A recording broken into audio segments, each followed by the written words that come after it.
साथियों, कैसे हैं आप सभी लोग। आप सभी का स्वागत है हमारे भर्ती सार के यूट्यूब प्लेटफॉर्म पर। तो आज से हम लोग जीके जीएस की बेहतरीन प्रतिशत सीरीज स्टार्ट करने जा रहे हैं RPF constable and UP police constable exam को टारगेट करते हुए, जो कि जिसमें टॉप 50 क्वेश्चंस रहेंगे, जिनको हम डिटेल्स एक्सप्लेनेशन से डिस्कस करेंगे। तो जो लोग स्टार्ट से एंड तक बने रहिए, ऐसे ही प्यार जताते रहिए ज़्यादा से ज़्यादा, और ज़्यादा से ज़्यादा अपने मित्रों को शेयर करिए, जिससे उनको भी एग्जाम में मदद मिल सके। तो इसमें क्योंकि आरपीएफ कांस्टेबल में 50 क्वेश्चन का वेटेज रहता है, जीके का सबसे ज़्यादा वेटेज है आरपीएफ कांस्टेबल में। तो हम लोग डेली हमारी क्लास रहेगी, तो जुड़ना ना भूलें। तो चलिए आज स्टार्ट करते हैं आज का प्रैक्टिस सेट। तो आज का क्वेश्चन नंबर 1, नाविक के सहज विघटन की प्रक्रिया को क्या कहा जाता है। मतलब नाविक का जो सहज विघटन होता है उस प्रक्रिया को क्या कहा जाता है। तो उस प्रक्रिया को कहा जाता है रेडियोधर्मिता।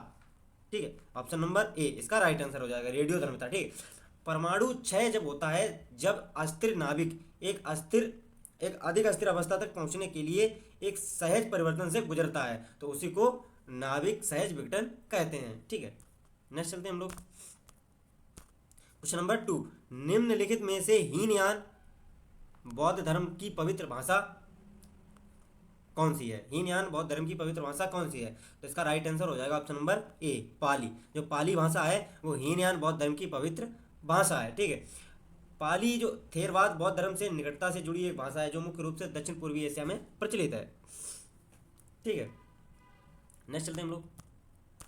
क्वेश्चन नंबर 3, निम्नलिखित में से कौन सा क्षेत्र प्राकृतिक वस्तु का उत्पादन करता है। मतलब जो हमारे अर्थव्यवस्था के 4 सेक्टर्स होते हैं, उसमें से कौन सा क्षेत्र जो है वो प्राकृतिक वस्तुओं का उत्पादन करता है। तो इसका राइट आंसर हो जाएगा ऑप्शन नंबर फर्स्ट, प्राथमिक क्षेत्र, यानी कि प्राइमरी सेक्टर, जिसमें एग्रीकल्चर आता है। जो फार्मिंग होती है, पशुपालन, डेयरी फार्मिंग, ये आदि आते हैं प्राथमिक क्षेत्र के अंतर्गत। ठीक है, कुक्कुट पालन हो गया, ये दूध अंडे मांस सब्जियां उगाना, ये सब आ जाता है। वानिकी, मत्स्य पालन, एक्वाकल्चर, खनन उत्खनन, ये सब प्राथमिक क्षेत्र के अंतर्गत आते हैं।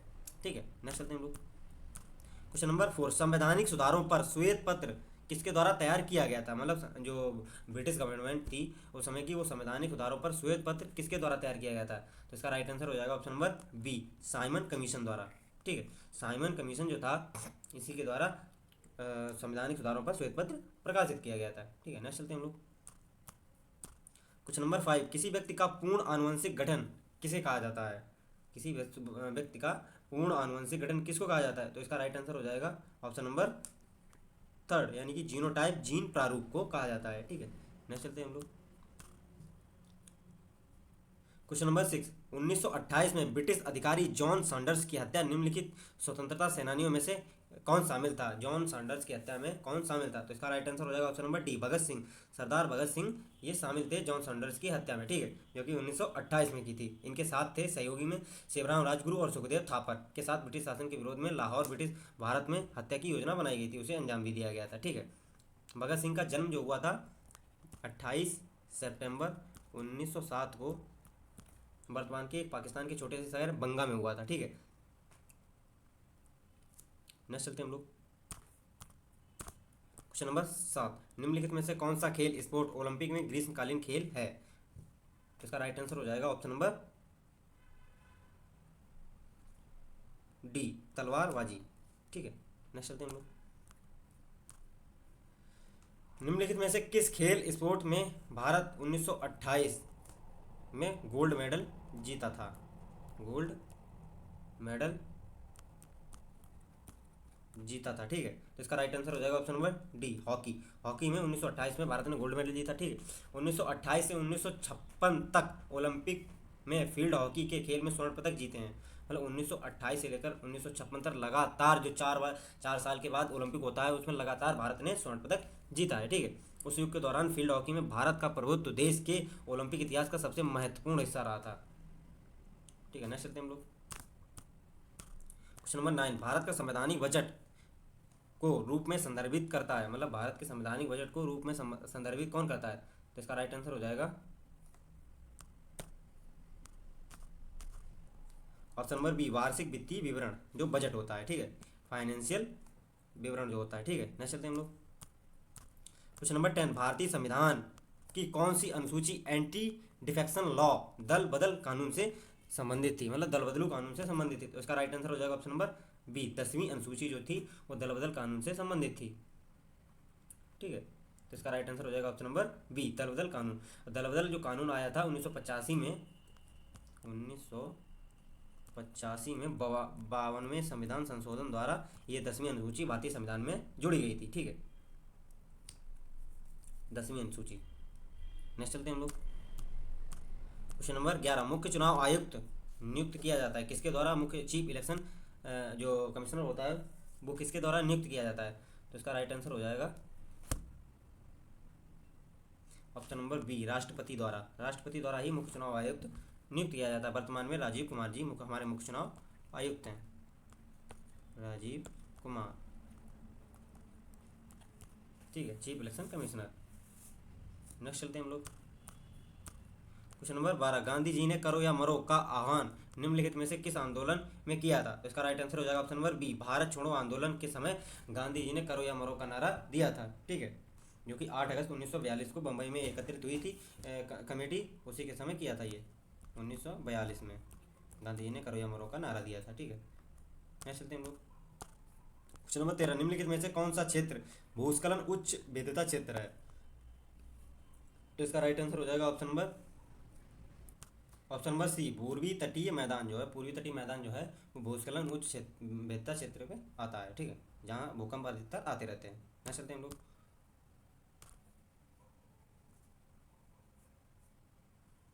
क्वेश्चन नंबर 14, प्रवाल भित्तियां निम्नलिखित में से किस समुद्री क्षेत्र में नहीं पाई जाती हैं?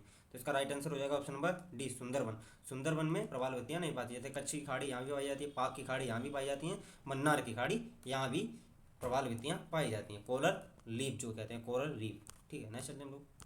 क्वेश्चन नंबर 15, निम्नलिखित में से गुजरात का लोकप्रिय लोक नृत्य कौन सा है? गुजरात का लोकप्रिय लोक नृत्य है गरबा, ऑप्शन नंबर डी इसका राइट आंसर हो जाएगा, ठीक है। गरबा जो है गुजरात का लोकप्रिय लोक नृत्य है। गरबा को ही cultural heritage, world heritage site में अभी ऐड किया गया भारत की, ठीक है।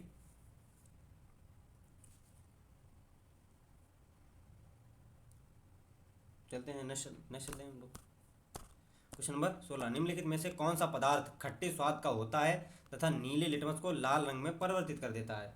तो इसका राइट आंसर हो जाएगा ऑप्शन नंबर सी, अम्ल। अम्ल जो होता है खट्टे पदार्थ होते हैं, नीले लिटमस पेपर को लाल लिटमस पेपर में बदल देते हैं, ठीक है। नेक्स्ट चलते हैं हम लोग। क्वेश्चन नंबर 17, जब सामग्री को उसके क्रांतिक तापमान के नीचे ठंडा किया जाता है अतिचालक का कौन सा गुण अकस्मात शून्य आ जाता है? तो इसका राइट आंसर हो जाएगा ऑप्शन नंबर बी, प्रतिरोध। प्रतिरोध का शून्य आ जाता है हमारा। नेक्स्ट चलते हैं हम लोग। क्वेश्चन नंबर 18, निम्नलिखित में से किस खेल स्पोर्ट्स की उत्पत्ति प्राचीन जापानी कला जुजुत्सु से हुई थी? जुजुत्सु यानी कि जूडो, ऑप्शन नंबर सी इसका राइट आंसर हो जाएगा, जूडो की जुजुत्सु से उत्पन्न हुई थी, ठीक है। नेक्स्ट चलते हैं हम लोग। जूडो जो है जापान का राष्ट्रीय खेल है। क्वेश्चन नंबर 19, विद्युत चुंबकीय विकिरण प्रकाश से संबंधित ऊर्जा का एक असतत पैकेट है जिसमें ऊर्जा ई है जो वितरण की आवृत्ति के समानुपातिक होता है। तो इसका राइट आंसर हो जाएगा option number D, photon. Photon जो होता है यही, ठीक है। नेक्स्ट चलते हैं हम लोग। क्वेश्चन नंबर 20, किस गवर्नर जनरल ने ब्रिटिश भारत में व्यक्तिगत सिद्धांत हड़प नीति को तैयार किया गया था? तो इसका राइट आंसर हो जाएगा option number A, Lord Dalhousie द्वारा हड़प नीति तैयार की गई थी 1948 में, मतलब 1848 में लॉर्ड डलहौजी द्वारा यह सिद्धांत पेश किया गया था, ठीक है। इस सिद्धांत में कहा गया कि ईस्ट इंडिया कंपनी के आधिपत्य के तहत किसी भी भारतीय रियासत की अपनी रियासत की स्थिति को समाप्त कर दिया जाएगा, और यदि शासक या तो प्रकट रूप से सक्षम या एक पुरुष उत्तराधिकारी के बिना मर गया था तो इसे सीधे ब्रिटिश भारत में मिला लिया जाएगा, ठीक है।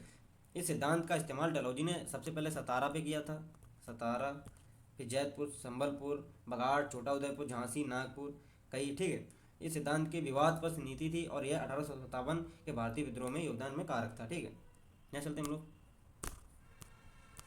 क्वेश्चन नंबर 21, सहकारी समितियों के गठन का अधिकार एक मौलिक अधिकार है, मौलिक अधिकार में प्रदान है। किस मौलिक अधिकार में प्रदान किया गया है, किस संविधान संशोधन से?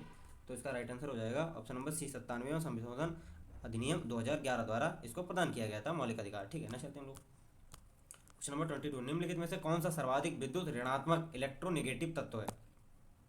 इसका राइट आंसर हो जाएगा ऑप्शन नंबर बी, फ्लोरीन जो है सबसे विद्युत ऋणात्मक इलेक्ट्रोनेगेटिव तत्व है, ठीक है। ना चलते हैं हम लोग। क्वेश्चन नंबर 23, भारत के नियंत्रक और महालेखा परीक्षक से संबंधित भारतीय संविधान का कौन सा अनुच्छेद है?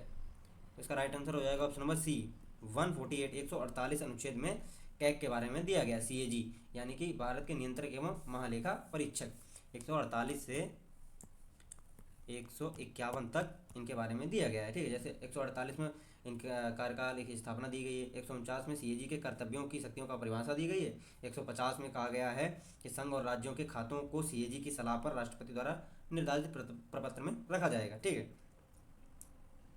नेक्स्ट चलते हैं हम लोग। क्वेश्चन नंबर 24, समाजवाद का भारतीय प्रकार है। समाजवाद जो है वो किस प्रकार का भारतीय प्रकार है? तो इसका राइट आंसर हो जाएगा ऑप्शन नंबर सी, लोकतांत्रिक समाजवाद भारत में है, ठीक है। नेक्स्ट चलते हैं हम लोग। क्वेश्चन नंबर 25, ओक और शाहबलूत के पेड़ हैं। ओक और शाहबलूत के पेड़ किस प्रकार के हैं? तो इसका राइट आंसर हो जाएगा ऑप्शन नंबर सी, सदाबहार चौड़ी पत्ती वाले पेड़ हैं, ठीक है। नेक्स्ट चलते हैं हम लोग। क्वेश्चन नंबर 26, ओलंपिक खेलों में कुश्ती की कितनी शैलियाँ हैं? ओलंपिक खेल में कुश्ती की कितनी शैलियाँ हैं? तो इसका राइट आंसर हो जाएगा ऑप्शन नंबर बी, 2, ठीक है। 2 शैलियाँ हैं जो कि कुश्ती में फ्री स्टाइल कुश्ती और ग्रीको रोमन कुश्ती, ठीक है। पुरुषों और महिलाओं के वर्ग में कुश्ती की दोनों शैलियों का मुकाबला किया जाता है, ठीक है। फ्री स्टाइल कुश्ती और ग्रीको रोमन कुश्ती, ठीक है। नेक्स्ट चलते हैं हम लोग। क्वेश्चन नंबर 27, अहमदिया आंदोलन के संस्थापक कौन थे?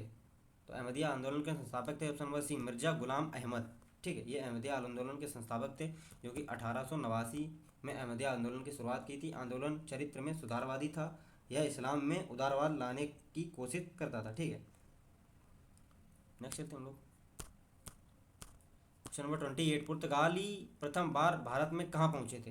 पुर्तगाली जो है प्रथम बार भारत में ऑप्शन नंबर ए, कालीकट बंदरगाह पर जो वास्को डिगामा था वो पहुँचा था। Vasco da Gama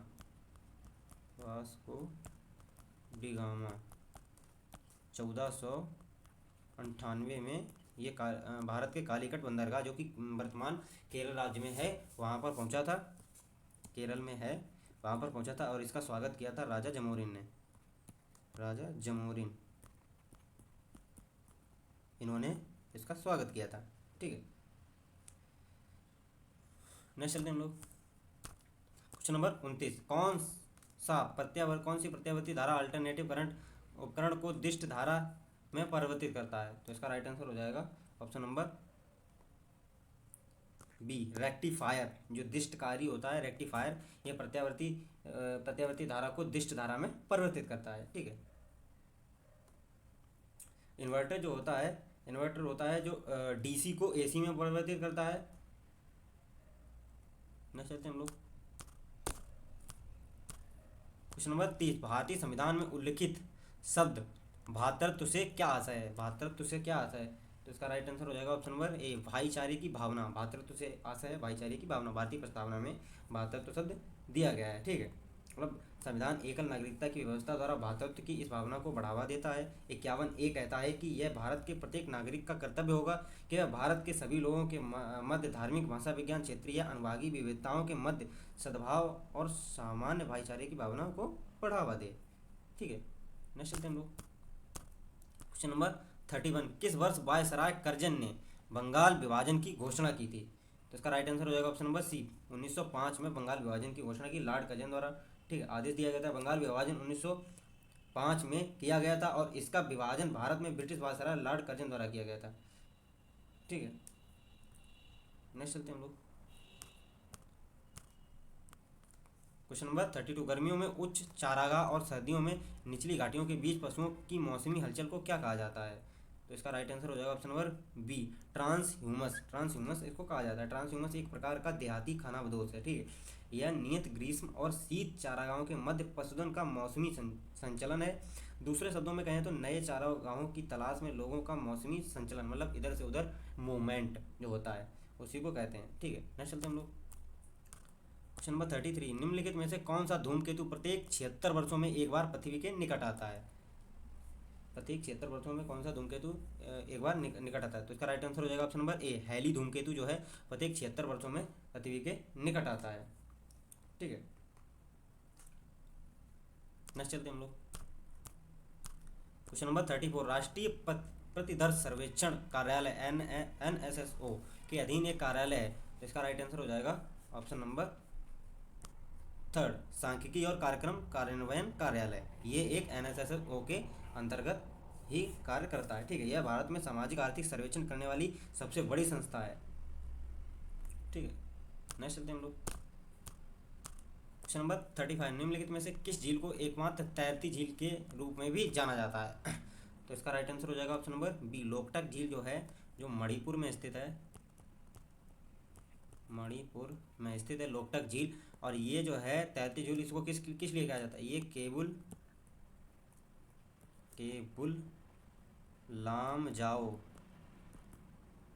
Keibul Lamjao national park पर स्थित है, नेशनल पार्क के अंतर्गत स्थित है लोकटक झील।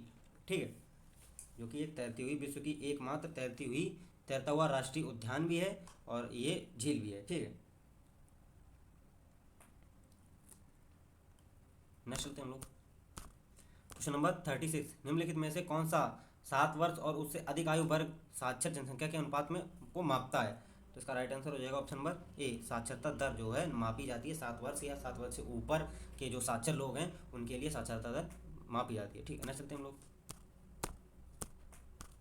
क्वेश्चन नंबर 37, नई सार्वजनिक वितरण प्रणाली आरपीडीएस की शुरुआत किस वर्ष हुई थी? तो इसका राइट आंसर हो जाएगा ऑप्शन नंबर बी, 1992 में नई सार्वजनिक वितरण प्रणाली की शुरुआत की गई थी। ठीक है, नेक्स्ट चलते हैं हम लोग। क्वेश्चन नंबर 38, आईसीसी का पूर्ण विस्तार क्या है? तो इसका राइट आंसर हो जाएगा option number B, international cricket association ICC का पूर्ण विस्तार है। ठीक है, इंटरनेशनल क्रिकेट एसोसिएशन की स्थापना 1909 में की गई थी। ठीक है, एक दिवसीय टी20 और एक दिवसीय कप और टी20 कप विश्व प्रसिद्ध इसके टूर्नामेंट है। ठीक है, आईसीसी का जो मुख्यालय है वो दुबई यानी कि यूएई में स्थित है, यूएई यूनाइटेड अरब अमीरात में स्थित है। इसके अध्यक्ष वर्तमान में ग्रेग वर्कले हैं, ये बात ध्यान रखनी है। ठीक है, नेक्स्ट चलते हैं हम लोग। क्वेश्चन नंबर 19, आईसीसी, ये रिपीट हो गया क्वेश्चन। क्वेश्चन नंबर 40, राष्ट्र की प्रति व्यक्ति आय से क्या आशय है? राष्ट्र की जो प्रति व्यक्ति आय होती है उससे क्या आशय है? तो इसका राइट आंसर हो जाएगा ऑप्शन नंबर ए, प्रति वर्ष आय जो होती है उसकी, वो राष्ट्र की प्रति व्यक्ति आय होती है। ठीक है, जैसे प्रति व्यक्ति आय जीवन स्तर का आमतौर पर स्वीकृत माप जीडीपी प्रति व्यक्ति आय या प्रति व्यक्ति आय होती है। ठीक है, नेक्स्ट चलते हैं हम लोग। क्वेश्चन नंबर 41, 1859 के विद्रोह में जिसमें बंगाल के किसानों ने नील का उत्पादन करने से इनकार कर दिया था, उसे जाना जाता है। तो उसे जाना जाता है ऑप्शन नंबर ए, नील विद्रोह के नाम से उसे जाना जाता है। ठीक है, नील विद्रोह जो है 1859 में हुआ था। ठीक है, 1859 में बंगाल के नदिया जिले के गोविंदपुर गांव से विद्रोह शुरू हुआ, जहां 2 किसानों दिवंगर विश्वास और विष्णु विश्वास ने नील की खेती छोड़ दी थी। विद्रोह ब्रिटिश बागान मालिकों के खिलाफ था, जिन्होंने किसानों को उन शर्तों के तहत नील उगाने के लिए मजबूर किया था जो किसानों के लिए बहुत प्रतिकूल थी। ठीक है, नेक्स्ट चलते हैं हम लोग। क्वेश्चन नंबर 42, संविधान की प्रस्तावना में समाजवादी धर्मनिरपेक्ष अखंडता के नए शब्द जोड़े गए थे किस संविधान संशोधन द्वारा? तो इसका राइट आंसर हो जाएगा ऑप्शन नंबर बी, 42वां संविधान संशोधन 1976 द्वारा ये 3 शब्द नए जोड़े गए थे, समाजवादी, धर्मनिरपेक्ष और अखंडता, महत्वपूर्ण शब्द हैं। ठीक है, नेक्स्ट चलते हैं हम लोग। क्वेश्चन नंबर 43, खेत में उगने वाले अवांछनीय पौधे को क्या कहा जाता है? मतलब खेत में उगने वाले अवांछनीय मतलब जो हम लोगों ने, अवांछनीय का मतलब है जो हम लोगों ने बोया नहीं है, जो कि बीज बोया नहीं, वो अपने आप जमे हैं, तो उनको कहा जाता है खरपतवार यानी कि घास फूस वगैरह। ऑप्शन नंबर ए इसका राइट आंसर हो जाएगा। ठीक है, नेक्स्ट चलते हैं हम लोग। क्वेश्चन नंबर 44, प्रसिद्ध पेंटिंग डाइंग प्रिंसेस निम्नलिखित में से किस में स्थित है? मतलब डाइंग प्रिंसेस किस में स्थित है? तो इसका राइट आंसर हो जाएगा ऑप्शन नंबर सी, अजंता की गुफाओं में डाइंग प्रिंसेस स्थित है। अजंता की गुफाएं महाराष्ट्र में स्थित हैं, महाराष्ट्र में अजंता और एलोरा की दोनों गुफाएं महाराष्ट्र में स्थित हैं। ठीक है, नेक्स्ट चलते हैं हम लोग। क्वेश्चन नंबर 45, मौलिक अधिकारों की संविधान में विशेषताओं को लिया गया है। मौलिक अधिकार जो हैं वो किस संविधान से अपनाए गए हैं? तो इसका राइट आंसर होगा ऑप्शन नंबर डी, संयुक्त राज्य अमेरिका के संविधान से भारतीय संविधान में लिया गया है मौलिक अधिकारों को। ठीक है, अब जैसे रूसी संविधान से हमने मौलिक कर्तव्य लिए हैं, मौलिक कर्तव्य। ठीक है, और ब्रिटिश से संसदीय प्रणाली ली है। ठीक है, नेक्स्ट चलते हैं हम लोग। क्वेश्चन नंबर 46, निम्नलिखित महान झीलों में से कौन सी पूरी तरह से संयुक्त राज्य अमेरिका में स्थित है? जो ऑप्शन नंबर सी, मिशिगन झील जो है वो पूर्ण रूप से अमेरिका में स्थित है। ठीक है, मिशिगन झील एकमात्र महान झील है जो पूरी तरह से संयुक्त राज्य अमेरिका में स्थित है। ठीक है, महान झीलें जो 5 हैं, जैसे ओंटेरियो, एरी, ह्यूरॉन, मिशिगन, ये ग्रेट लेक में के अंतर्गत आती हैं, जो कि कनाडा और अमेरिका के अंतर्गत स्थित हैं। ठीक है, नेक्स्ट चलते हैं हम लोग। क्वेश्चन नंबर 47, डीएनए का प्रत्येक पॉलीन्यूक्लियोटाइड नामक छोटी इकाइयों से बना होता है। डीएनए जो है प्रत्येक पॉलीन्यूक्लियोटाइड छोटी इकाइयों से बना होता है, किससे बना होता है? तो इसका राइट आंसर हो जाएगा ऑप्शन नंबर ए, न्यूक्लियोटाइड से बना होता है। ठीक है, नेक्स्ट चलते हैं हम लोग। क्वेश्चन नंबर 48, सर्विस शब्द निम्नलिखित में से किस खेल से संबंधित है? मतलब सर्विस जो होती है, सर्विस शब्द किस खेल से संबंधित? तो इसका राइट आंसर है ऑप्शन नंबर सी, बैडमिंटन जो है, बैडमिंटन में सर्विस शब्द का उपयोग किया जाता है। ठीक है, जैसे कबड्डी में राइडर, डिफेंडर, कैंट, बोनस, ठीक है, डू और डाई, ये कबड्डी में प्रयोग किए जाते हैं। ठीक है, जैसे शतरंज में चेकमेट, प्यादा, क्वीन, किंग, ये शब्द प्रयोग किए जाते हैं। तैराकी में जैसे freestyle, best stroke, butterfly, dive, फिंटर, ये ऐसे शब्द प्रयोग किए जाते हैं। ठीक है, नेक्स्ट चलते हैं हम लोग। क्वेश्चन नंबर 49, निम्नलिखित में से कौन सा विश्व का सबसे बड़ा तंबाकू उत्पादक देश है जो वर्तमान में है? तो इसका राइट आंसर हो जाएगा ऑप्शन नंबर सी, चीन जो है वर्तमान में विश्व का सबसे बड़ा तंबाकू उत्पादक देश है। ठीक है, गेहूं, चावल, इन दोनों में चीन है। मक्का में है संयुक्त राज्य अमेरिका, सोयाबीन में ब्राज़ील, आलू में भी चीन है। ठीक है, गन्ना में है ब्राज़ील, केला में भारत है। ठीक है, अंगूर, टमाटर में भी चीन है। नेक्स्ट चलते हैं हम लोग। तो चलिए आज का सेशन यहीं पे एंड करते हैं। आज इतने क्वेश्चन थे, तो जिन लोगों को सेशन अच्छा लगा हो लाइक एंड कमेंट करके ज़रूर बताएं। अपना स्कोर लिखना ना भूलें कि 49 क्वेश्चनों में आपके क्वेश्चन कितने सही हुए हैं, तो ये लिखना ना भूलें, कमेंट में ज़रूर लिखें। तो मिलते हैं नेक्स्ट वीडियो में, तब तक जय हिंद, जय भारत।